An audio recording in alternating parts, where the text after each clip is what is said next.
замандын аябай чоң бир ооруларынан болду азыркы мезгилде. Сонун жашап аткан үй бүлөнү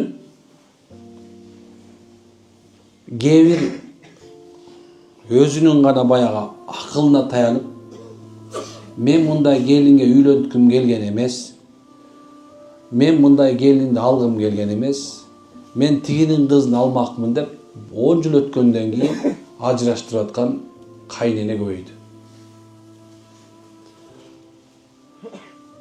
Ошол эле мезгилде баласы Америкада, Европада, Орусияда, дагы бир чет мамлекетте, же болбосо Бишкекке барып иштеп атканда келинин баласына жамандап,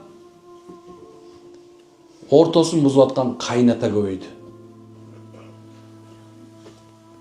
Же азыркы мезгилдин ичиндеги бир бузукучулук деп айтсак болот, бирок ошол эле мезгилде акылсыздык, же болбосо биз имандан өтө алыстап кеткенибиздин белгиси болуш керек деп ойлойм. Дагы бир сөз бул чыкса болот. Балким каада салтты билбеген, уят намыс деген эмне экенин билбеген кайната кайнене экенин мен түшүнө албай калдым.